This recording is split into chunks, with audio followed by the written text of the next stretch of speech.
sa suli. Artrisin Joint Supplement. Bumabagal ang galaw dahil sa joint pain at arthritis. Mag-Artrisin. Mga tugang, eskaramusa na sa DCGB! Ano yan? Eskaramusa na sa DCGB! Escaramuza, istorya sa kakanan, mano-mano sana. Marina, intra na sa Escaramuza. Sabi ko ya dyan ka nadangog ko duman sa jeep. Mantang ako ng pasisirinig di sa station. Baad nga sa after nga kan payout nga kan asistensya o itong subsidy para sa mga driver kan public utility jeep na sa tuyang palibot. Dakol ngayaan magruruso sa mga parlors. Dakol ngayaan mga magruruso sa man iba-ibang mga salon.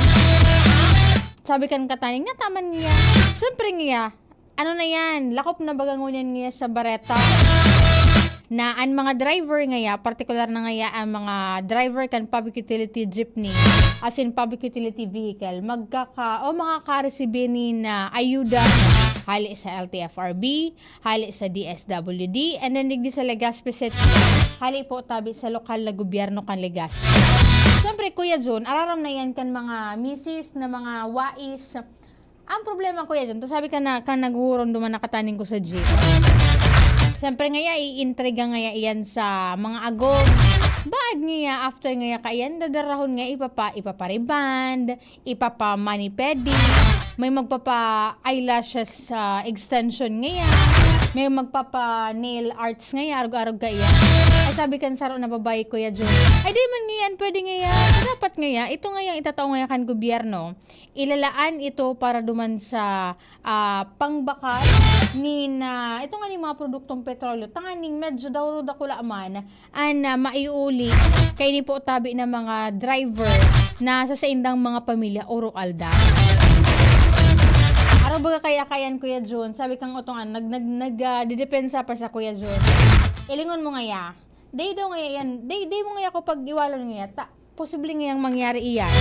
Naramduman mo nga ya, pag maga-payout nga ya kan sa, so, halimbawa, sa 4P, so, assistance to individuals in crisis situation, instead nga yan na itagama itong kwarta duman sa pambakal ki pagkaon, ki bagas, ki panera, ki kape, asukar, creamer, data, mas naginot na Kuya Jun. Itong pangbakal kibado, pang order nga sa may may yellow, may orange application, igwa nga kan sa black na application. Kung sa na nga tiglalaan nga sa kwarta na dapat nga pambakal nga ito, kan sa na nga yung pangaipo. Kaya nga pig-a-assisteran nga at the same time pigtatabangan nga kan gobyerno. Kaya nga mabawas-bawasan nga pangaipo, ito talaga po na konsumo man at the same time so gastos kan kada pamilya. Yan kasubago may igwa na kiipig paluwas na schedule digdi sa syudad kan Legazpi. Kasubago baga nakauro ni VP Henry and ni Kuya Ann si Alcalde Hisham Ismail 10 and 11, sabi ka na alkalde sa mensahe man na ipigpadara sa tuya na ito nga ni po sa schedule dyan and simultaneous ining gigibuhon digdi po tabi sa tulong syudad na iyaon po tabi digdi sa probinsya kan Albay. And sana tama naman, sabi ko yadyo ka na dangog ko, tama naman nga so pag lalangkaw nga ka na pamresuhan dahilan po tabi grabe na ngayang marhay ang samuy ang ngayang pig sa sapar. Grabe na po ngayang kadipisilan ang samuy ang ngayang pig sa sapar. Dahilan po tabi digdi sa dainang patod na paglangkaw po tabi kan mga produktong petrolyo na halos gabos kita apektado sa na dyan na itong ano po baga itong mga driver hindi pati nakitang mga commuter. Medyo ano pa nga ni Kuya Jun medyo surusigwar pa kidiit itong sa mga commuter. Dahilan ta, day patig pa utob ito po tabi na aumento sa presyo kan mga pamasahe. Pero imagine ko yun, kasi bagong aga, from, saan ba ko hali? From Albay, pasirinig di sa stasyon kan di sa GB. Diyan na sa may kanto, nagtao ko kuya Jun, tigtesting ko kuya Jun. Nagsakay akong jeep na ang biyahe niya, loop 1. Nagtao ko kuya Jun ki 15 pesos. Nako, bayad po sa may ano lang, sa may palaog lang po sa barangay Imperial Court Subdivision. Yung ang pangaran kan barangay digdi sa DCGB na nakasakop sa DCGB. Pag una ko kuya Jun, so 15 pesos ko, ulian pa ako kuya Jun ki 2 pesos. Sa day pa po baga, day pa implemented, day pa, may aprobado na, pero day pa po implemented itong presyo kan pamasahe digdi sa tuyang palibo. Ay aba ka na Sir Alvin Uy, taday na po ako inulian. Pero taday mo ako nadagit, day mo ako nagreklamo na duman sa driver. Nasasabutan ko itong sa indaman na sentimiento na ito nga ni so dating halangkaw, medyo duruda ko man na naiuuli sa indang mga pamilya. Pero after nga ni kaning paglangkaw naman kan mga produktong petrolyo, talagang ano naman lang, sukusa na lang, halos may mauli ka na lang sa inang mga pamilya. And may mga ano nga ni, may mga barata nga ni na bad lang, baka lamang ngaya, aside nga atong tabang ngayang ito, igwapak nga ki mga masunod. And may mga huron man dyan ko yan, June, sa mga driver baga. Panagpupundukon sa inza na mga pick-up points sa tuyang palibot, may mahapot na dyan. Ano ngaya, kumusta ngaya po an pasada? Sabi kan sa Kuya John, paka round ko ngaya kay ni ngayan jeep ngaya, mauli na ngaya ako. Taday na ngaya kaya, aside ngaya ngunyan na grabe na ngayaan init. Tapos medyo ngaya nagkulog na ngayaan pa yun ko, kaya day na ngaya ako ma-roving ngaya giraray. Day na ngaya giraray ako ngaya maluwas giraray kaining auto. May mga pagkakataon man na nag-resoryahan sinda na baada maghanap na lang siya ki ibang trabaho, magluwas digdi sa probinsya kan Albay o sa Bicol Region, kangani ngayang medyo magdurudakula naman ngayaan inka. Ang problema ngayon, panagluwas ka man nga digdi sa Bicol Region, sabi yung taman nga ngayon na medyo halangkaw sweldo duman sa may mga ibang region, particular na ang mga nasa National Capital Region. So cost of living man da Kuya Jun, mahalon. Halimbawa na sa nangaya kung maduman ka, mahanap ka rerentahan mo kiharong, mahanap ka pa kitrabaho, so pamasahe pa, so traffic pang sasaparon mo uro aldaw. Pero sabi kan, bay sa nangaya ta, ano man ngaya, at least ngaya medyo durudakula man ngaya may papadira ko sa kuyang pamilya. Kaya bagayan bagaan pig a-address man kaining mga iba-ibang mga ahensya kan gobyerno, partikular na po ang Department of Labor and Employment. Dahilan although kaya kan last time na nagkaigwan in public hearing itong Sur Regional Tripartite and Productivity Board, basado po duman sa ipigpresentar nidang data ang Bicol Region. Iyo ang ikaduwa Kuya Jun sa bilog na Pilipinas na may pinakahababa na kantidad po tabi kan bayad o itong pasweldo sa mga minimum wage earners. 435 ngunit na pagkasagod sa presente an sering po tabi kaya na pasweldo digdi sa tuyang rehiyon kun kaya mas dakol lalo na po itong dakol ako mga midbid na mga fresh graduate at the same time so mga kabarats ko pa taon 2019 na mas pigpipili po ninda na luwas makipagsapalaran sa ibang parte kan nasyon. Tangani po tabi na makakuamanin na sufficienting income. Yun nga lang, sabi kan kaklasiko kayan kang college, nyo dyan sa may, ano lang siya Kuya Jun, empleyado siya kan LCC. Pero yaon siya sa may parteng Batangas or Cavite area. Sabi na, natanya ko Mami V, ta Mami V kuya dyan ang apod ko duman, tataga uwas ito, natanya ko Mami V, igaw man lang didiki LCC po baga, natanya ko tamas pinili mo pa, naniaong ka dyan sa may huruharayo sa imong pamilya, kinatita Sarita, dyan sa uwas, sabi na, medyo marahay nga zel ang paswelduhan nga digding nga sa kuyang lokasyon. Kaya baga, given ka mga kadabes ngayon, may mga job fair, may mga asistensya na ipigtataon man iba yung mga ahensya digdi sa Bicol Region. Ang pig-stress out nila kayan, itong tibaad lamang, matawan manin, magkakanigong kompensasyon, ito po tabi na mga empleyado, tanganing, di naman sila halimbawa, sa sarong ngayang kumpanya, sa sarong negosyo, siyempre Kuya John, kung naaraw kayo nila naglalangkaw naman an kantidad, at the same time, itong cost of living, pamasahe pa sana Kuya John, mag-aaray ka na. Siyempre, ikaw man, mag-scout ka na ng mga panibagong mga lokasyon na pwede mong libalyuhan. Takon magstay sa araw kaining sa mga minimum wage na piga apo. Day man talaga na kun an pamilya mo tapos pa nag-aasa sa iyo. Halimbawa kun may nagkaklase ka pa, may lalo na kun college, medyo maggurugastos po baga pag may mga estudyante ka mon college. Pero mas mas makulog man graray sa payo. Ito po tabi na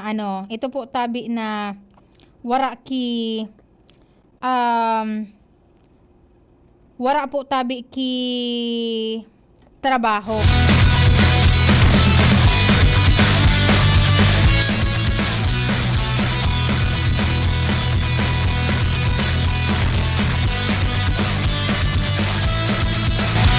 Mas marhay manggraray ito Kuya Jun na medyo mas kidiit. At least may may mano man lamang may makukuha, may napaghahalato. Pag-abot po tabi kan 15 asin 30.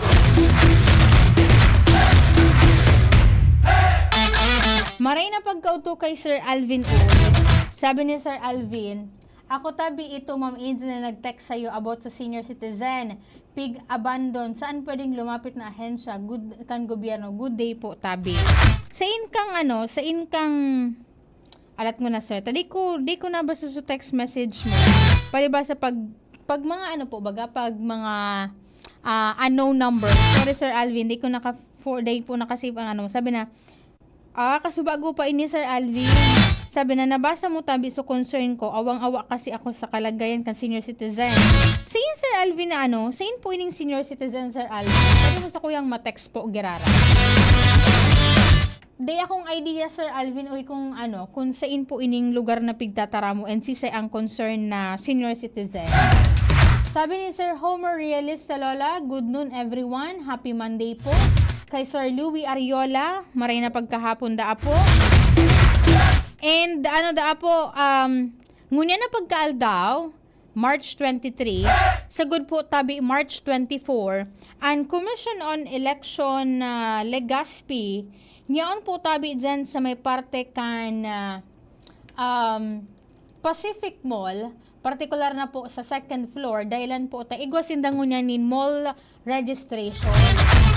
Kung halimbawa, may oras man sa nakamo, at the same time, niyaon man lang kamo dyan sa lugar, na harani po tabi sa area na iyan, pwede ka mong magpasiring po dyan sa second floor ka na Pacific Mall, tangani po tabi na magparehistro.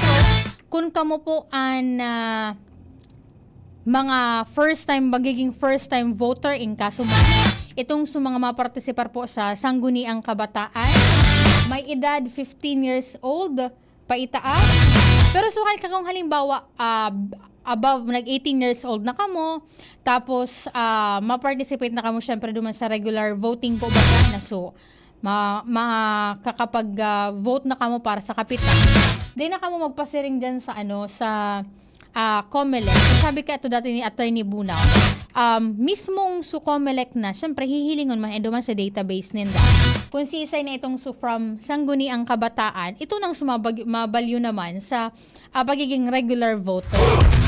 Pero kung halimbawa, may sala sa spelling nindo, nag-agong na kamo and mapabago po kamo kan sa indong mga apelyido, syempre kay puhan mo magduman sa nasabing mga venues, provided na dapat po igwa kamo ki dokumento nagpapahilig. Ano ngayon ang dokumentong pwedeng magpatunay na ako ngaya mapasalida ki apelyido? Of course, syempre ang kaipuhan po dyan, ito po tabi na marriage certificate. Nakamo patunay, nakamuan ikinasal na, kaipuhan nito mag-present naman. Pero bako uso bako uso original copy kan sa indong marriage certificate ang isusumiter nindo dyan. Photocopy iyan, pero mas marahay manggararay, may pasiguro ka muna, ipahiling manggararay ito po tabi na original. And duman sa mga mapa-rehistro man na mga aki, just in case wala pa ka mo valid government ID, pwede ka mo magdara po kan sa inyong mga live birth. Itong sa inyong mga birth certificate. Ano kaya sa Philippine Statistics Authority, ang apod po dyan, live birth. And then kung wala talaga Kuya Jun, kung halimbawa, kami ni Kuya Jun, magkaiba ng sarong barangay, magkabarangay kami ni Kuya Jun, wala akong ID, iba ko na lang si Kuya Jun. Siya na lang po ang magiging patunay na lihitimo ka ng residente canceling ka na barangay, at the same time, po, itong personang itong ipaparehistro. The same din po yan para sa mapa-transfer, local transfer, pambarangay 1 to barangay 2, arog ka iyan. And then ito pong reactivation, kaya ito pong halimbawa, duwang magkasunod ng eleksyon, anday po ka muna ka-boto, and ano pa ba? Local transfer, new registration, correction of entries, transfer, reactivation. Magpasiring lang po kamo dyan sa Pacific Mall. Sagod sa aga. March 24 and all throughout the week, iga po sinda dyan nakaschedule na mga barangay na bibisita. Dili na po nindo paghalato na ultimong mga semana. Ang ano kaya ni May 18. Ang pinaka-ultimong aldaw po tabi kan pagpaparehistro. Pero dahil na po nindo paghalaton iyan na iyon ang aldaw, saka ka mo mapasiring duman sa mga COMELEC offices. Sabi ni Sir Alvin Uy, taga Barangay 14 kan Legazpi, nakatira sa senior citizen. Bulag ang isang mata. Nakakaawa ang kalagayan, Sir Alvin. Sir Alvin, sa inyo siya pwedeng, ang Barangay 14 po ba ya? Sa inyo siyang parte. Di kaya ako familiar kan mga barangay digdi sa Legazpi. Itong sa mga nasa urban area. Lalo na tagari ang Barangay 14, yan dun sa may parte kan Old Albay District. Ang familiar ako digdi sa area ko sa may parte kan Legazpi po. And then digdi sa may southern, sa northern nga ni, medyo dito pa lang dyan ang aram kong mga barangay. Aram ko sa pangaran kan barangay, pero di ko aram sa inisa ng lokasyon mismo. And then digdi sa southern part kan Legazpi. Sabi na, maray na pagkautok kay Sir Joseph Nares, nakaantabay po ngunya na pagkahapon. Kay Ma'am Tet Aldana Hakub, kan Rabvax Animal Bite Center. Ma'am Tet, maray na pagkahapon po tabi si imo dyan. Sa in po tabi ang lokasyon mo ngunyan, ma'am. Kay Ma'am Luvel de Vera Gribialdo. Griso amiga ko ini dyan sa Legazpi City Police Station. Ma'am, maray na pagkahapon po tabi sa imo dyan. Duty ka po tabi, ma'am. May tig-message ako kay Sir Pansky. Ibaad lamang makapaschedule para sa Semana Santa. Kay Sir Eduardo Haimalin, kay Sir Homer Rieles Talola, kay Sir Joseph Nares, and then kay Sir Louie Ariola, nakaantabay po muna na pagkahapon. Salamatunon po tabi sa inyong mga pag-antabay. Ay wow! Sabi ni Ma'am Tet, nasa Goa Kamsur, opening po kang Goa branch, ma'am. Okay, sa mga taga Goa Kamsur, ay nakamong problema dyan. Pero dahil taman tigahagad, di Ma'am Tet, dahil taman tigwi-wish na dakulan mga or mas nga ni isaroan mabiktima ni na kagat or kamrot nin ayam mo iko. Pero kung kamo po ang naghahanap nin na dekalidad, alagad, affordable po na mga bakuna, maghanap po lang po nindo, i-search po nindo ang Rabvax Animal Bite Center. Tatiba at igwa po dyan kimas haranisa sa indong lokasyon. Pampirang branch mo na po ini Ma'am Tet kan sa imong negosyo. Mas nagdadakol ang mga nasiserbisyuhan kan rabva. Sabi Kuya John ka nadangog ko, day man ngayon madakol, kung bako ngayon marhay ngayon ang serbisyo. Ingat-ingat po Ma'am Tet sa imong lokasyon and ingat po sa imong pagbiyahe. 20th branch na po pala ini. Congratulations po. Diba ko lang digdi sa anong na probinsya kan Bicol Region. Igwa po ang Rava, hindi po maski sa luwas kan Bicol Region. Patunay iyan na bako karaw-karaw ang sa inang mga serbisyo. Ipigtatao po sa publiko. Ano pa man Kuya June, pati na katang mag-sorcery vlogan ngunya na pagkahapon. Ingat, sabi ni Sir Alvin uy, sa may Marquez da Apo ini. Baysa na Sir Alvin, kung balag-balag po ako digdi sa palibot, nagbabawas na kaya ako ngayon Kuya Jun ki lakaw-lakaw sa medyo mahal na ang pamasahe. Although day pa man masyadong pigi-implement ito, pero syempre bilang medyo pag sa pakikisama man at the same time namamatian taman itong agrangay na everyday di may namadangog ako na driver na talagang nag-aagrangay sa Kuya Jun sa indang mga pasero. Tapos tigo-compute baga Kuya Jun kung alinga ngaya, arog ngaya kainin ang kantidad ngaya kan pigagastos mi sa gasolina. Tapos siling lang ngaya kainin naiuli mi. Kaya medyo pag maluwas, susulit man para malesen man itong gastos po tabi sa pamasahe. Ang sa kuyang kapartner po sa technical, si Kuya Jun Napoles sa IT, si Jerome Nico Martinez. Ako po si Hazel Mustaza. Bye-bye! Attention! Attention! Mga